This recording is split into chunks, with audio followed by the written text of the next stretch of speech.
buenos días, aquí estamos en un programa más de Liberalia. El día de hoy tenemos de nuevo a nuestro querido historiador y politólogo cubano radicado en México, Armando Chaguaceda. Bienvenido, Armando, ¿cómo estás? Bueno, muchas gracias. Como te dije que iba a hacer la nota en estos meses, sobreviviendo. Sobreviviendo, pues en esas estamos todos. Hoy trajimos a Armando de nuevo para hablar de un tema realmente, uno de los tantas vertientes que podemos discutir en esta crisis del coronavirus, del COVID-19, y que es un tema muy particular y del que se ha hablado mucho, pero poco a la vez, ¿verdad? Y es el caso chino.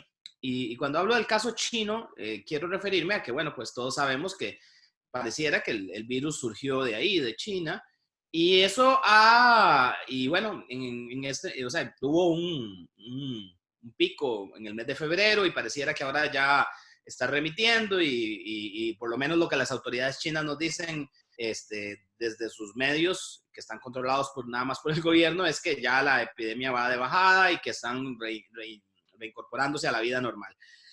Pero el tema en específico no es tanto hablar de China, que obviamente vamos a tener que hablar y explicar un poquito cómo funciona ese régimen, es dos fenómenos que se están dando actualmente desde muy diversos sectores.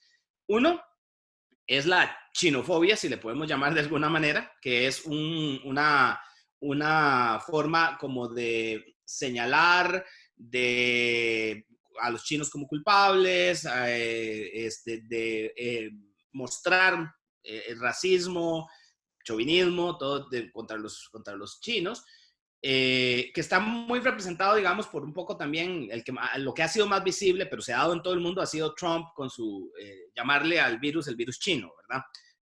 Pero eso se ha reproducido en todo lado. Hay lugares en el mundo en donde los comercios chinos tuvieron que cerrar muy temprano porque la gente no quería acercarse, como creyendo que solo por ser chino ya iba a tener el virus. Pero también está el otro fenómeno, desde otros lados, que es más bien una excesiva admiración al régimen chino por la forma en que atacó o como abordó esta crisis, que le podríamos llamar una chinofilia, ¿verdad?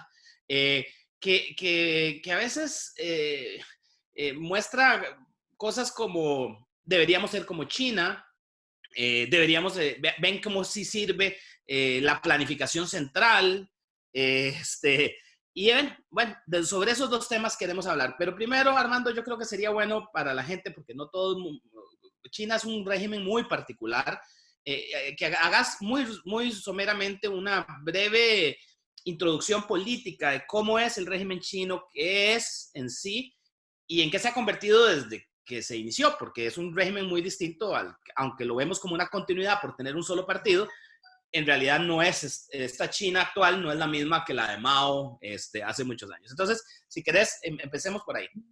Sí, bueno, un momento, estoy recibiendo una llamada. Voy a tener que ponerle en suspenso porque después la atenderé. A ver, aquí hay varias cosas que quisiera primero, digamos, comentar. La importancia de entender de dónde viene China, de dónde viene el entorno chino, político, social, es que China ante todo es una civilización. Es decir, no es un Estado-nación. Los Estados-naciones tienen 200, 300, 400, 500 años. China es un Estado civilizacional, tiene una civilización propia, tiene una enorme diversidad étnica, pero los Han, que es la etnia mayoritaria, son más del 95% de la población. De manera que tenemos un estado territorialmente grande, poblacionalmente muy grande y con una historia y una cultura milenarias. Eso marca una diferencia incluso con nuestros estados-nación occidental. En segundo lugar, es un estado que es regido por un partido comunista. O sea, no hay un partido único, pero para todo fin práctico lo es. Hay una serie de partidos que están en la conferencia consultiva del pueblo chino, pero así como era la antigua Alemania del Este, son partidos simbólicos que no tienen un peso, no compiten por el poder, no pueden ejercer oposición, son, digamos, unos acompañantes subordinados del Partido Comunista Chino que desde el año 1949 tienen las riendas del país. Como tú dices, ha pasado por varias etapas ese Estado, ha pasado por una etapa de guerra civil, el triunfo de los comunistas, la expulsión de los nacionalistas a la isla de Taiwán. Después pasó por el gobierno de Mao Zedong, con diferentes momentos, y la tristemente célebre Revolución Cultural, que fue una mezcla de intentos personalistas de movilizar las bases contra la burocracia, pero de manera autoritaria, y al mismo tiempo de políticas económicas desacertadas. Recordemos la gran hambruna, por ejemplo. Entonces China, con esa escala tremenda donde pasa todo, es decir, las hambrunas son de millones y decenas de millones, las represiones abarcan a decenas de miles, cientos de miles de personas, en fin.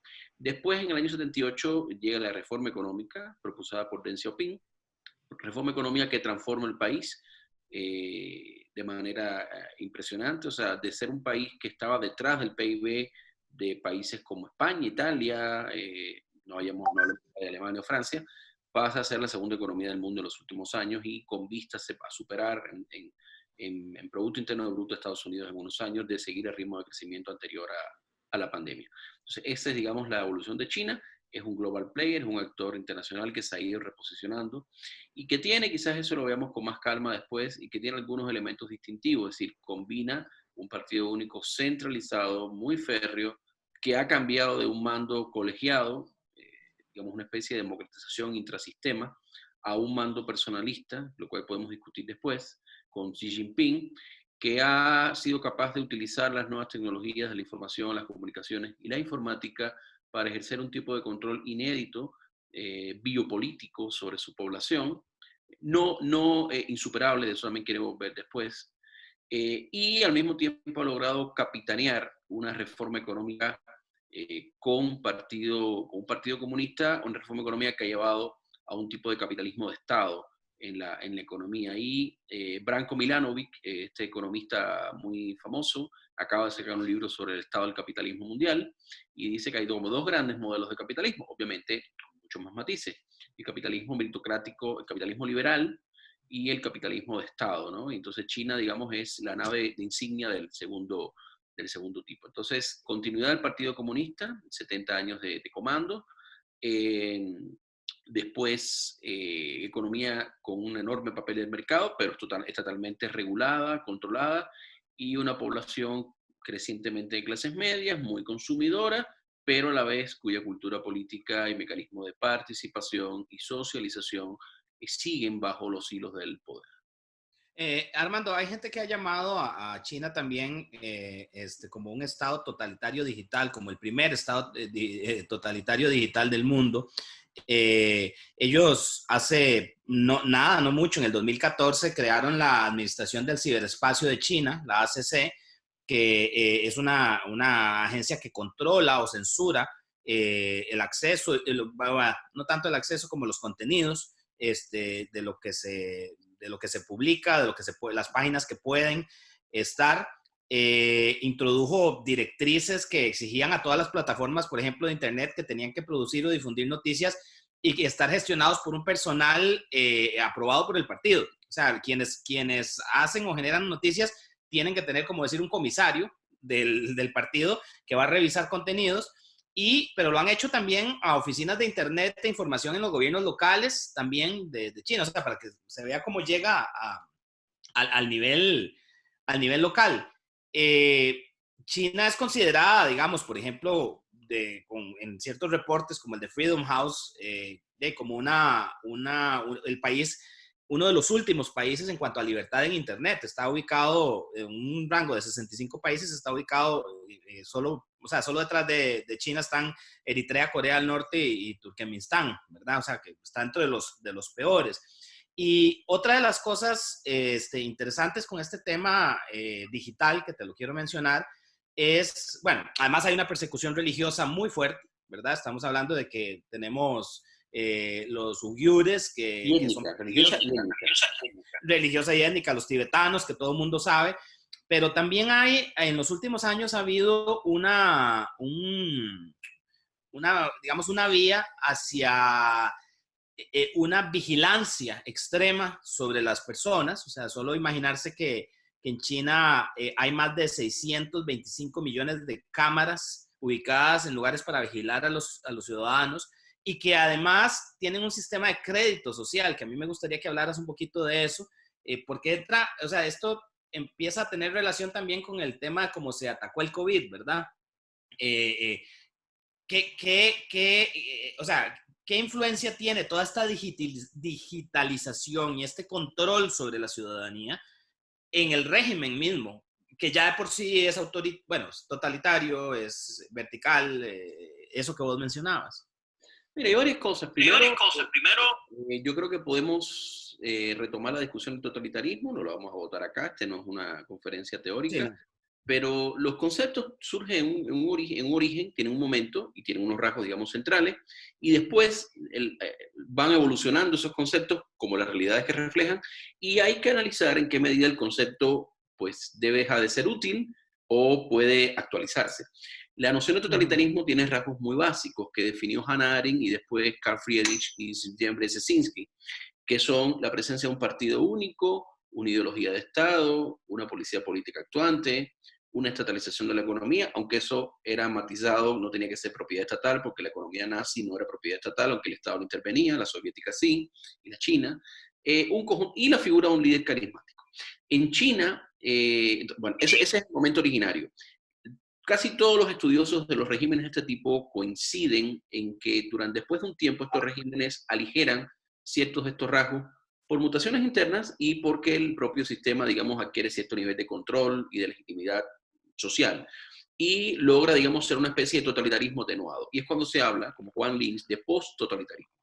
Si nosotros nos ascribimos a ciertos rasgos, podemos decir que China, como Cuba, como Vietnam, no Corea del Norte, son post-totalitarios. Ahora, esto del sistema de crédito social y este control de panóptico puede volver a actualizar en qué medida el sistema se ha retotalitarizado de un momento en el cual pasó a una dirección colectiva, a una clase media más móvil, a un mayor peso del mercado, elementos todos que parecería que, digamos, flexibilizan, ¿no?, la matriz originaria del totalitarismo, a un sistema retotalitarizado porque sube la figura de Xi Jinping, del líder, al que además le está construyendo todo un culto alrededor. En los documentos oficiales ya aparece la ideología de Xi Jinping como un elemento nodal de la política de la sociedad china, y el sistema de crédito social, que yo creo que tiene una particularidad extraordinaria. Todo el mundo se ha enfocado en la dimensión tecnológica, es decir, que hay mucha vigilancia. Yo sí, y lo he visto además como una especie de fatalismo, es preocupante. Yo siempre digo que todo poder que oprime eh, eh, construye una forma de desafiarlo. Incluso si mañana este sistema obtiene conexiones que permiten, qué sé yo, Minority Report, película fantástica, leer los pensamientos. O sea, ya de alguna manera incluso con el reconocimiento facial se pueden interpretar reacciones nerviosas a ciertos estímulos. Es decir, si una cámara te capta viendo un discurso del gran líder y tu expresión facial es de enojo, puede transmitir pero no es que te esté leyendo la mente, es que está leyendo expresión. Bueno, pero yo digo que de todas maneras, y esto lo quiero decir ahora, esto generará reacciones, respuestas y resistencia de diferentes tipos, desde la población, habrá que ser más creativo, pero también de la propia burocracia. Es decir, hay un momento en el cual la concentración de poder se hace insostenible incluso para la propia burocracia. Cuando empiezan a cobrar víctimas entre sus propias filas. Recordemos que la reforma del 78 no fue una reforma de abajo, o sea, hubo un movimiento, hubo protestas en los campesinos, hubo los famosos murales donde la gente empezó a compartir críticas al gobierno, pero al mismo tiempo el detonante vino desde arriba. Entonces, lo primero que quiero dejar claro es que toda la experiencia histórica dice que el régimen más opresor, del control más perfecto, puede ser desafiado. Sí, En la claro. economía humana están las fuentes de opresión y las fuentes de resistencia. El sistema soviético era imbatible, ahora en cualquier periódico del año 82, 83, y cayó por sus propias contradicciones, por sus disensiones internas y por la resistencia intelectual, social, en fin. Entonces, esto es una cosa primero que quiero dejar porque parece que hay una especie de fatalismo, ¿no? Ahora, el sistema de crédito social... Perdona, Sí. o de fatalismo en el sentido de decir, es tan tecnologizado, además le tenemos tanta fe a la tecnología que creemos que no va a haber ninguna forma de retarla, y Exacto. no, siempre se ha Exacto. podido. Y yo creo que es importante ir empezando, las personas que vivimos en sociedades libres, las autoridades, las organizaciones, las redes ciudadanas, sociedades libres, a identificar aquellas prácticas que dentro de nuestras sociedades, de eso podemos volver después, y con los propios ciudadanos y ciudadanas de China pueden, digamos, minimizar este leviatán digital que avanza. Ahora, ¿qué es lo que me preocupa del sistema de crédito social? Fíjate, tanto más que control tecnológico que descansa en una dimensión de control, de coacción, sí, pero también en una dimensión de premio y legitimidad, que es la que me parece que es más preocupante. Es decir, aquí hay un ensamblaje de una matriz tecnológica de control ligada a la lealtad al partido, Eduardo, con un sistema de incentivos y premios que van por el mercado. Es decir, no es solo el viejo mecanismo de control, que es, te portas bien y el partido no te castiga o te premia con una medalla, qué sé yo. No, es que también usted puede tener mejoras en los puntos de viaje a los aviones, tener mejores asientos en los trenes, mejores créditos, pero además no solo tú, sino que incluso se pasa a tu familia, buscando generar que el incentivo y la coacción sean personal, por la vía de tu realización en el mercado, pero también comunitaria. Es decir, que si tu familia dice, ¿sabes qué, Eduardo? Estás emitiendo opiniones en tal blog o en tal red social, en Weibo, la red china, y eso hace que a mí me afecte mi crédito, ¿no? Entonces, a mí me preocupa también no solo estudiar la dimensión tecnológica de control, sino cómo capitalismo, ahora sí, y autoritarismo político se pueden ensamblar. El ciudadano ideal chino, recuerdo un reporte, creo que fue de BBC o de Deutsche Welle, un reporte como de 20 minutos, muy bueno, porque estudiaba el sistema hace como 2 años, que había una chinita modélica que era perfecta, manejaba un BMW, o sea, no manejaba un Jelly chino, manejaba un BMW, era una ejecutiva moderna, usted la veía fenotípicamente y parecía cualquier ejecutivo de nuestros países, y decía, estoy perfectamente contenta con el sistema de crédito social porque el Estado nos vigila, nos controla, garantiza nuestra seguridad. O sea, era una introyección del discurso oficial bastante auténtica. Entonces, y era exitoso en el mercado, ¿no? Por ejemplo, el sistema, esto puede parecer no tan nocivo por contenido, pero sí por quien lo dirige. El sistema premia si Eduardo compra pañales porque dice que es un padre responsable ahora que además quieren aumentar la natalidad. Pero si Eduardo compra no una, sino 2 botellas de vodka, Eduardo es un potencial alcohólico y baja en el sistema. O sea, el sistema está creado hasta para eso. Entonces, Armando, esto es impresionante porque, o sea, tiene una dimensión moral, o sea, de control moral, o sea, que se lo trasladan del mismo partido hacia la misma sociedad porque se van a controlar entre ellos. O sea, digo yo, eso que vos decís de que afecta a la familia, pues obviamente va a haber una presión social de la familia para que vos seas un buen ciudadano. Correcto. Y eso me parece, o sea, la resistencia a toda forma de despotismo, voy a usar el término despotismo que es más genérico, supone la necesidad de identificar formas de resistencia y contrapoder. Y no, la tecnología es más o menos subvertible, aunque es cierto, estamos ante un reto diferente, porque aquí se miniaturiza el control, se hace instantáneo el acceso a tu privacidad, es decir, hay retos importantes que dificultan la resistencia. Pero al mismo tiempo creo que hay que entender cómo opera la relación entre capitalismo y autoritarismo y las formas de coacción comunitaria y personal. Claro, porque eso es una de las características muy sui generis de este régimen. Cuando uno habla de China como un país comunista, uno no lo puede pensar en los mismos términos que se hablaba de país comunista antes de la caída del muro. O sea, eso realmente mutó como un virus, mutó porque cualquiera que va a China podrá comprobar que en China, por ejemplo, hay unos niveles de consumo tanto o más que en Occidente. O sea, que se puede conseguir de todo, que no es la Cuba, que todavía mantiene eso, no es menos ni qué decir Corea, sino que tiene todas las ventajas, digamos, que encuentran ventajas en el capitalismo de consumo, pero con un control férreo, ¿verdad? Político y de todo tipo. Y entonces eso... Sí, sabes que yo creo, disculpa, que me parece más feliz. Claro, esto hay que usarlo con mucho cuidado porque puede parecer, el término está muy cargado negativamente, puede parecer propaganda anti-China, pero cuando usted analiza que queda un ensamblaje entre una economía de mercado capitalista, globalizada por demás, y un Estado autoritario con un partido único, más que comunismo, el término que me sirve es el de totalitarismo, insisto, rediscutiendo los contenidos, ¿y no se te parece un poco más al fascismo?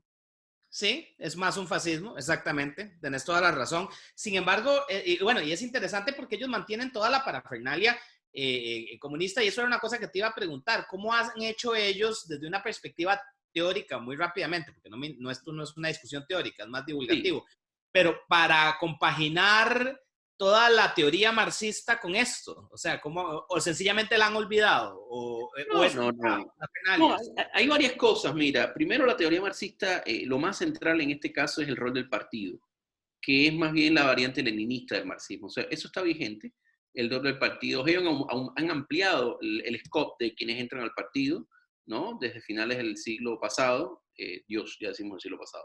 Desde finales del siglo pasado ya empiezan a entrar empresarios, empiezan a acceder a puestos, en fin. Entonces, han aumentado la base social del partido a tenor con la reforma, pero el partido siendo un partido único, leninista. ¿Cómo es un partido leninista? Centralismo democrático, que tiene mucho de centralismo y poco democrático, verticalismo, alternan dirección colectiva con dirección centralizada, en fin, ¿no? Eso se mantiene más bien del leninismo.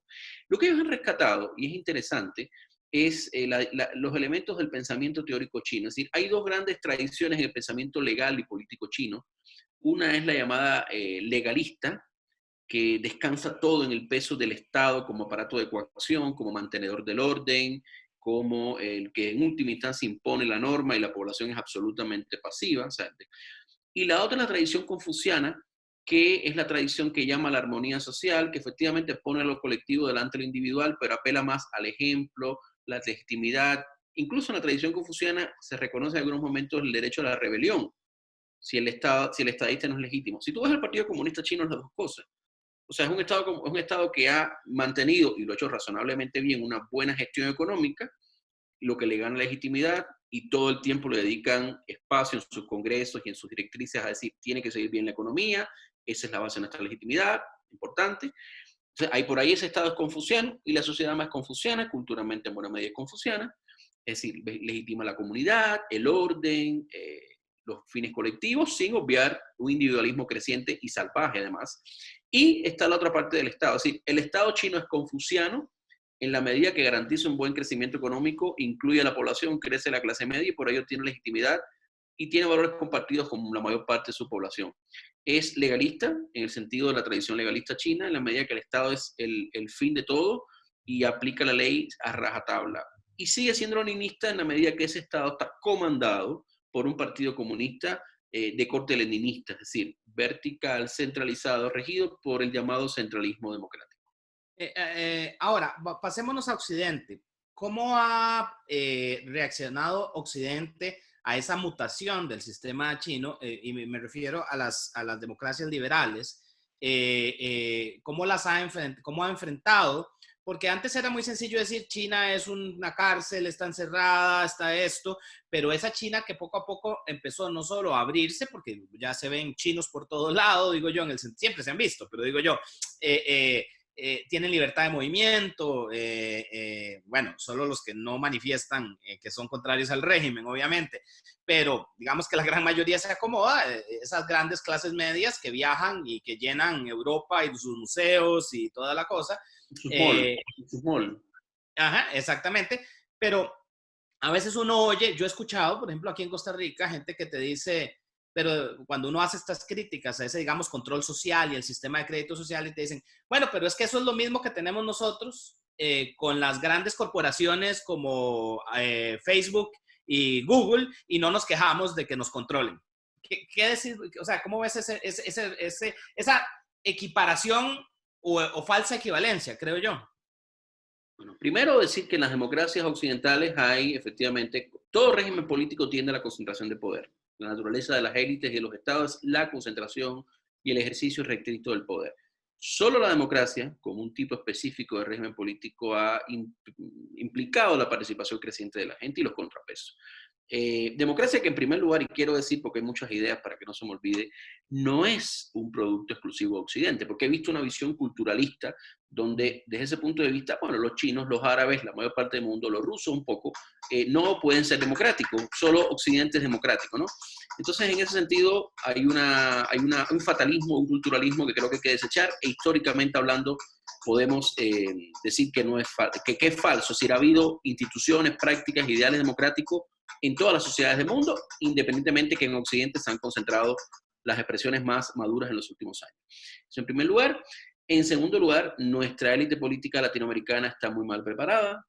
Yo creo que en buena medida porque no tiene buenos genes democráticos. Recuerdo en una reunión, omito los nombres, con varios partidos importantes de América Latina, de centro derecha además, supuestamente liberales, donde la titular de uno de esos partidos, titular nacional, dijo que había ido a China y que había que aprender la disciplina del Partido Comunista Chino. O sea, no ni siquiera el modelo. No, espantoso, espantoso. ¡Qué miedo! Y eso se llama... Bueno, por supuesto le dije, usted, perdóname, pero usted no ha leído a Stuart Mill, usted no ha leído Bobbio y usted no ha leído los testimonios de los chinos. Con lo cual, a la mujer no le gustó, pero eso. Después me he encontrado que en México, por ejemplo, invitan a estancias académicas y de gobernanza, si le preparan una gira muy buena, que incluye lo cultural, lo histórico, lo propiamente instructivo y lo comercial también, a cuadros de todos los partidos de este país, Eduardo, incluidos los partidos de centro derecha y derecha, y vienen fascinados. Pero ¿por qué pasa eso? Porque te das cuenta que no hay un conocimiento histórico y no hay un real compromiso democrático con lo que implica una sociedad abierta, con todas nuestras imperfecciones. Yo siempre digo, así como la democracia no es un valor que nos corresponde a nosotros, y por tanto hay que apoyar y acompañar esas luchas donde se den con sus particularidades, así el autoritarismo está dentro de nosotros también, Sí, claro. de trayectoria. Y la diferencia fundamental a tu pregunta es que sí, las corporaciones tienen poder, y sí, los políticos tienen poder, pero el problema es que los políticos y las corporaciones en nuestros países tienen contrapesos legalmente establecidos, aunque no siempre funcionen. Y nuestra cultura republicana, y eso es un tema fundamental, no solo liberal, republicana, presupone que el poder es algo en el que la gente puede incidir, que no está establecido por la sangre, la herencia, la religión, sino que es algo abierto, como decía Claude Lefort, es una cancha abierta, y en ese sentido podemos discutirla. Eso no está en la tradición abiertamente monárquica, por ejemplo, de Arabia Saudita, pero tampoco está claramente en la tradición de los regímenes tipo chino. Y lo más lamentable, con esto terminaría un momento esta pregunta y voy a responder una llamada que me están haciendo, que buena parte de la sociedad occidental y de la academia occidental no está discutiendo esto como debe discutirse, es decir, dando por buenas las tesis de unos y otros y discutiéndola desde nuestros valores, sino que está sumándose al carro la apología. Por ejemplo, a este libro es coordinado, aquí hay diferentes visiones, pero hay una visión muy importante de uno de los coordinadores que es Daniel Bell. Daniel Bell no es Daniel Bell que conocemos de los cambios culturales de Occidente, sino que es un filósofo político canadiense que vive en Beijing, la Universidad Estatal de Beijing, y han hecho toda una teoría de la meritocracia. Pero además, si buscas los TED Talk, en los TED Talk hay un joven y atractivo empresario chino que hace una muy convincente crítica a las sociedades occidentales, contraponiéndola a ellas la meritocracia china. Sí, hay que discutir eso, pero hay que discutir hasta qué punto esa meritocracia juega o no con una idea de república o es más afín a una especie de monarquía absoluta con cuerpos cortesanos, asesores, como lo tuvo el Rey Sol, y no era nada republicano. Es decir, yo creo que hay que dar una pelea mediática entendible, implicando a la sociedad, lo que implica vivir en la imperfección, pero real, de una sociedad abierta, pero también desde el plano intelectual. No leemos a los chinos, no leemos y no discutimos a los intelectuales occidentales que están refascinándose con el modelo chino, no revisamos críticamente nuestros historiales y valores democráticos, es decir, si no hacemos eso, vamos a caer fascinados ante la capacidad del Estado. Armando, yo me he sorprendido, un intelectual al que yo admiro mucho, a pesar de que no es de la corriente que yo profeso, digamos, pero que lo admiro muchísimo y lo leo constantemente, que es Félix Ovejero, el español. A mí me ha sorprendido estos días de lo del COVID, porque está fascinado con el tema de la planificación central y como diciendo, ven que sí sirve la planificación central. Bueno, porque puede ser, ahí puede ser digamos, algo que tenemos los socialdemócratas en nuestra idea. Recuerden las discusiones, por ejemplo, de los laboristas ingleses en 45 con Churchill todavía, o también con Hayek, por ejemplo, del tema de la planificación. Pero una cosa es la planificación central, la capacidad estatal, el rol de lo público, bajo un régimen liberal, en que todo eso es contrapesable.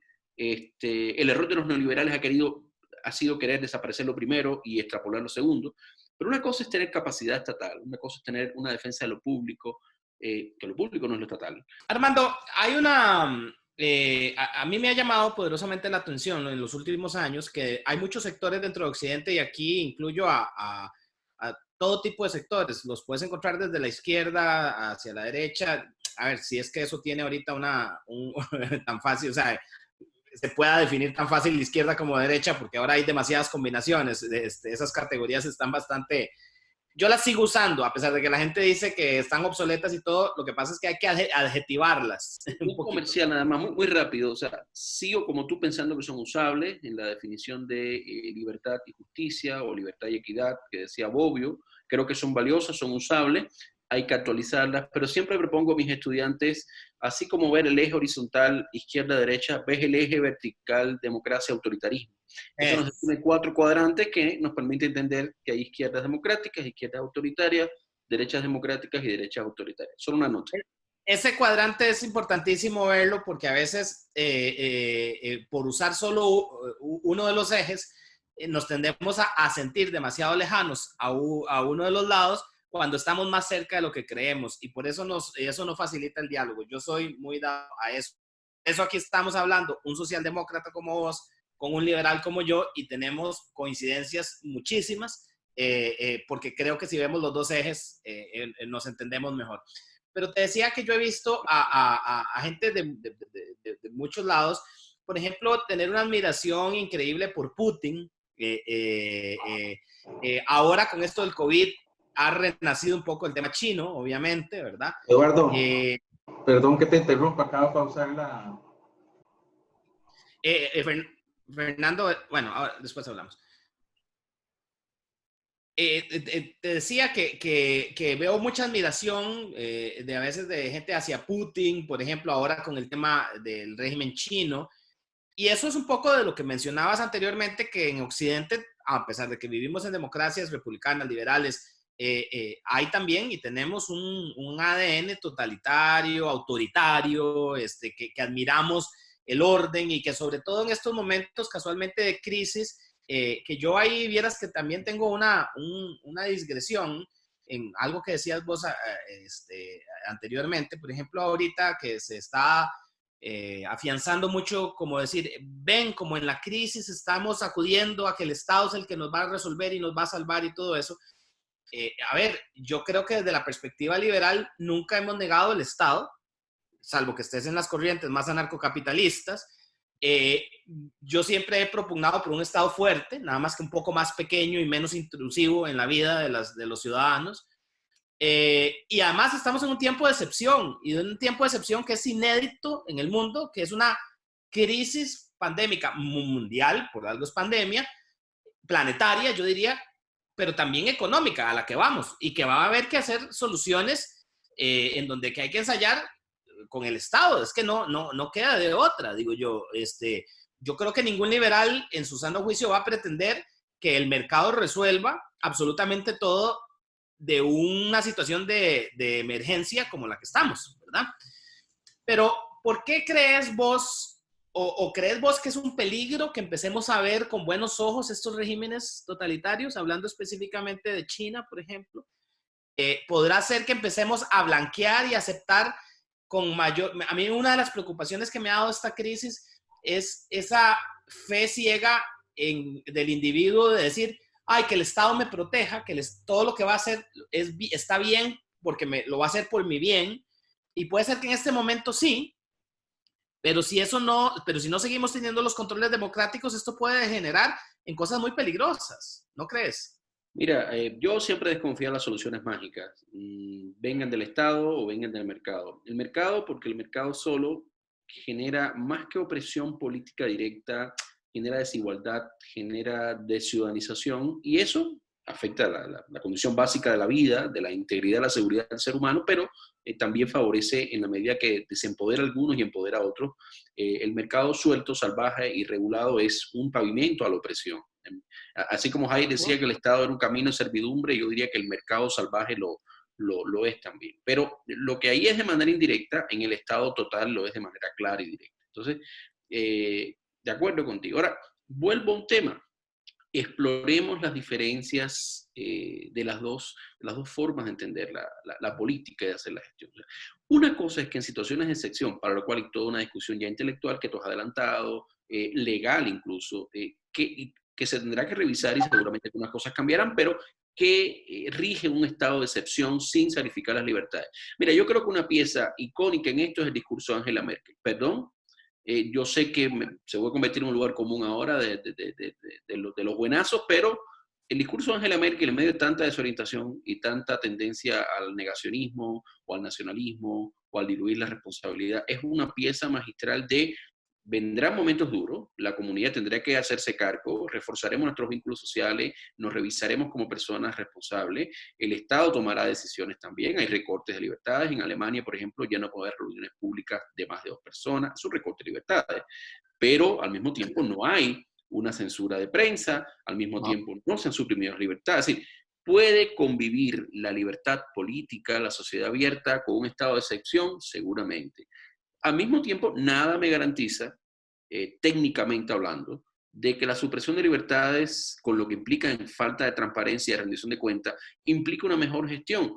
Hoy acaba de salir, y les recomiendo a tus video oyentes que lo vean, un texto de Patricia Daniot en su blog, maravilloso, donde resume las responsabilidades de esto. Es decir, esto no es responsabilidad de los chinos, porque los chinos son los principales afectados, los que más tienen casos ahora, los que han criticado con las limitadas herramientas a su disposición esto, pero esto es una responsabilidad inicial del Estado partido chino.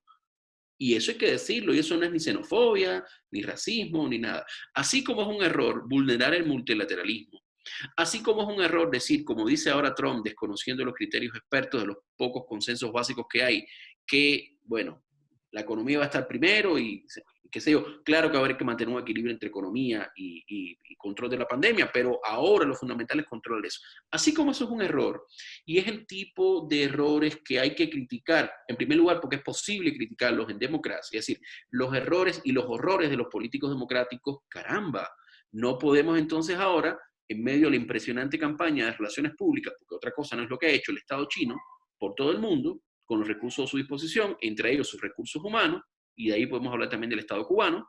Entonces, a partir de ahí, decir que bueno, que la maravilla es China, o sea, nos metió en esto, o sea, el detonante fue la mala política sanitaria, la falta de transparencia, la capacidad de controlar la información de ese leviatán. Es decir, claro. Entonces, no se puede separar una cosa de la otra. Y yo siempre digo algo en mis clases, Eduardo, o sea, lo bueno de la democracia en términos de transparencia, que es un tema que estamos discutiendo acá, es que los errores de la democracia le puede costar rectificar, porque no rectifica ipso facto como un régimen autocrático que controla todos los elementos. La democracia es más, digamos, lenta a la hora de reaccionar, pero también tiene la posibilidad de tener anticuerpos prematuros para... O sea, en las autocracias sí, se extrapola la gran solución, pero también se extrapola el desastre, porque no hay mecanismos de control temprano, de alerta temprana. Entonces, esta chinofilia, insisto, no con el pueblo chino que tiene una cultura milenaria, sino con el Estado partido chino, a mí me parece por lo menos ignorante y políticamente irresponsable. Claro, y es que Armando, acabas de decir, de deslindar una cosa que yo creo que no la vemos mucho. Se admira la respuesta y el control que se dio de la pandemia, pero no se mira la otra parte, que es la parte previa, que fue cuando mantuvieron callado. Acordate que aquel médico que empezó a denunciar en noviembre, diciembre. Wei Liang, sí. Exacto, y cómo se centralizó toda la información y cómo parte del desastre, como vos decís, fue culpa también de ese Estado omnipresente y todo eso. Entonces, ahí es donde uno deslinda que puede tener cosas buenas y tener cosas malas. Yo creo que también los liberales a veces pecamos de querer ver solo los males del Estado, pero nos cuesta aceptar las cosas buenas que también tiene. Pero también, por el otro lado, sencillamente se dice que porque es estatal es bueno, y ahí está, vos hiciste otra precisión importante, lo público no necesariamente es estatal, y a veces queremos identificar a lo público solo con lo estatal. Mira, te pongo casos de acá. Acá nosotros, aunque vos no lo creas, la producción de alcohol en Costa Rica es monopolio del Estado. Entonces, tenemos una fábrica nacional de licores que está produciendo 2,000 botellitas de alcohol en gel al día, y que está repartiendo las botellitas de alcohol de acuerdo a tu número de cédula, 2 botellitas por persona, y resulta que el primer día que abrieron la tienda virtual, tenían 2,000 y se metieron 2,500,000 usuarios. Se agotaron en menos de 2 minutos. Y resulta que lo peor de toda esta fábrica nacional de licores es que ni siquiera tiene la capacidad, aunque la ley le dice que ellos son los que tienen que producir el alcohol, no tiene la capacidad de producirlo, sino que se lo compra a 13 grandes ingenios azucareros que son de las familias más poderosas de Costa Rica, que son los que sí tienen la capacidad de producirlo. Entonces tenemos un monopolio estatal que al final a quien beneficia es a un oligopolio privado, que es el único que le puede proveer.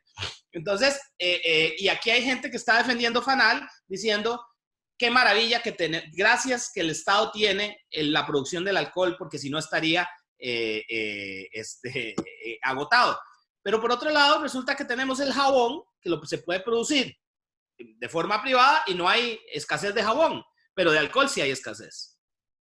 Entonces, sí, no, pero al mismo tiempo, claro, pero hoy voy a ser abogado del diablo, pero al mismo tiempo tienes los intereses del mercado sin control que, por ejemplo, en Estados Unidos han tenido, Trump, paradójicamente, ha tenido que decir, vamos a aplicar la ley a la gente que acapara, porque no es la reacción entendible de las familias que quieren tener reserva, porque es entendible, sino que ya hay gente queriendo acaparar, vender, es decir, hay un interés público para el que el Estado es garante. Pero al mismo tiempo que el garante de estatal para interés público existe, el Estado puede ser un asesino del interés público cuando opera exclusivamente bajo una lógica de Estado pre-republicano. Es decir, ¿qué quiere decir un Estado pre-republicano? Maximizar el poder, no empoderar a la gente, controlar la información, no difuminarla, no admitir la crítica. ¿Sí? Hay una discusión importante que yo creo, Eduardo, que no hemos dado. ¿Sí? Y mira, esto lo digo muy, muy rapidito para no ser pedante acá. O sea, podemos hacer un ejercicio, creo que todos los que ven esto básicamente son gente de clase media, informada, que bueno, pues podemos hacer un ejercicio de lo que dimos en el cursito básico de política en la preparatoria, en el bachillerato. Es decir, ¿qué nos decían los clásicos? ¿Qué nos decía Aristóteles? Bueno, el poder se puede definir por dos formas fundamentales. Primero, por el número de los que lo ejercen y por la forma en que se ejerce. ¿Sí? El número es uno, pocos o muchos. China hoy básicamente es un régimen gobernado por una mezcla de entre el poder del uno, es decir, una monarquía con ropaje republicano, y el poder de los pocos, una oligarquía, en este caso la cúpula del Partido Comunista y los empresarios afines. O sea, China oscila entre la monarquía y la oligarquía. Nuestras repúblicas liberales oscilan entre el poder de los muchos, siempre digo que nunca de todos, porque los presos, los locos, los menores de edad no votan y son sujetos políticos, de alguna manera, y la oligarquía, que son nuestros grupos incrustados en el poder, los grupos empresariales, los grupos, claro. Entonces, pero bueno, nosotros tenemos que coger ahora mismo entre si el modelo monárquico-oligárquico o el modelo democrático-oligárquico es el que preferimos vivir para esta pandemia y para después de la pandemia. Eso es una primera lectura.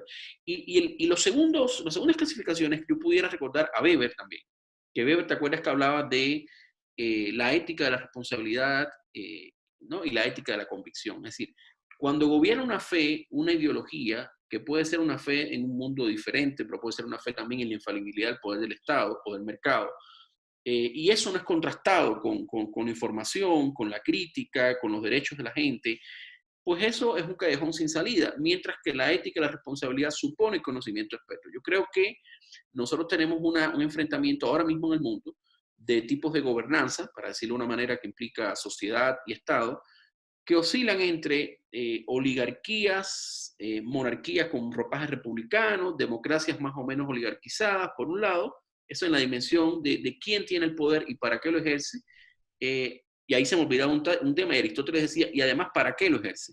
Es decir, ¿lo ejerce para el bien propio o para el bien común? ¿No? Si comparamos China con otras dictaduras, podemos decir que hay un poco más de vocación de Estado desarrollado y se ejerce un poco para el bien común. Otras dictaduras más tradicionales son claramente neopatrimonialistas, nepóticas, y no hay ni siquiera una vocación de bien común. Pero podemos cruzar eso. ¿Cuánta gente ejerce el poder en nuestros países? ¿Cómo? ¿Para qué se ejerce ese poder? Y una tercera dimensión, Eduardo, que tiene que ver con lo que tú has trabajado de políticas públicas también, que es el tema weberiano. Es decir, ¿hay un criterio experto que es tomado en cuenta? ¿O sencillamente lo que prima como un Deus ex machina es la lógica de la propia razón del aparato, sea la élite, sea el Politburó, sea Wall Street, que está rigiendo los destinos? Creo que ahí podemos entender dónde estamos ubicados, ¿no? Perfecto. Yo creo que tenemos que ir cerrando ya. Creo que hemos tratado de abarcar lo más que hemos podido. Obviamente que esto es una discusión que podríamos durar horas porque realmente tiene vetas riquísimas para salir. Me gustaría que hicieras un cierre, Armando, con respecto a la chinofilia y a la chinofobia. Hoy aprendimos bastante de China y de cómo funciona. Yo saco de conclusión de esto que en Occidente, llámese América Latina, Europa, tenemos que empezar a aprender a escuchar más qué está pasando en esa parte del mundo. Vos lo decías al inicio, China es una civilización per se diferente que nosotros nos cuesta comprender y a veces juzgamos con mucha facilidad cosas de un lado o del otro porque no entendemos muy bien esa civilización. Y yo creo que ellos han hecho una tarea que nosotros no hemos hecho. Ellos sí han tratado de comprender a Occidente. Y por eso, no me gusta usar este término, nos llevan ventaja, ¿verdad? Porque no creo que necesariamente sea una competencia así, pero mientras nosotros, con la caída del muro, se perdió el referente del contrario, y entonces nos dormimos en una zona de confort donde nos quedamos por ahí. Los chinos estaban aprendiendo a cómo funcionaba Occidente, cogieron las cosas que funcionaron, ya venían un proceso antes, no en vano Deng Xiaoping ya de antes había empezado a acomodar el mecanismo económico al capitalismo. Pero nosotros no con la misma rapidez que los chinos, no nos hemos acercado a su cultura y a entender y a sacar también enseñanzas de cosas que nos pueden enseñar positivas. ¿Cuál sería tu conclusión? Primero, que diferenciemos al pueblo chino, la población china, independientemente de sus hábitos, su forma específica de cultura política, su momento de crecimiento económico, lo que sea, diferenciemos al pueblo chino de su élite. Eso en primer lugar. El pueblo chino no es responsable directamente de las decisiones políticas que crearon esta crisis en China y que después se globalizó. Eso hay que dejarlo claro. Perdón. Ahí en esa, yo lo quiero hacer extensivo a una realidad muy costarricense. No culpemos a los nicaragüenses de lo que hace el régimen político nicaragüense de Daniel Ortega y de Chayo. Correcto. Entonces, diferenciemos eso. Efectivamente, estudiemos a China como una civilización milenaria de la que hemos aprendido muchas cosas en Occidente y que tenemos que seguir aprendiendo, y eso es un valor. Confiemos en el valor de multilateralismo. Eso, digamos, sería eso. No xenofobia anti-China, estudiar y comprender China, y confiar en el multilateralismo, entender la diferencia cultural como una riqueza, es decir, hay culturas diferentes que se complementan, no como un culturalismo que fija, que ancla esas culturas en determinados elementos, y con eso paso al segundo tema, es decir, ni los chinos están genéticamente incapacitados para una sociedad abierta, con gente empoderada, es decir, no son genética y culturalmente autocratófilos, no es así, es su configuración histórica, cultural, que los ha llevado más el tipo de gobernanza del Partido Comunista, eso. En Taiwán son chinos también, y en Taiwán tienen otra realidad, por ejemplo. Su Corea es confuciana y tiene otra realidad. Hong Kong mismo es una zona híbrida y tiene otra realidad. Entonces, los chinos no están imposibilitados para la democracia. Y la discusión, con esas peculiaridades, restricciones que tienen de control, las discusiones en la ciberesfera pública china, que yo trato de seguir en la medida de mis posibilidades, demuestran que es mucho más vibrante y que si hubiera una apertura, posiblemente seguirían siendo el país rico, vibrante, globalizado y a la vez democrático, como es Corea. Entonces, todo eso va, maestro, a la cuota de la burocracia china. Segundo elemento, la autocracia y la democracia son principios organizativos de la vida pública en la historia de la humanidad.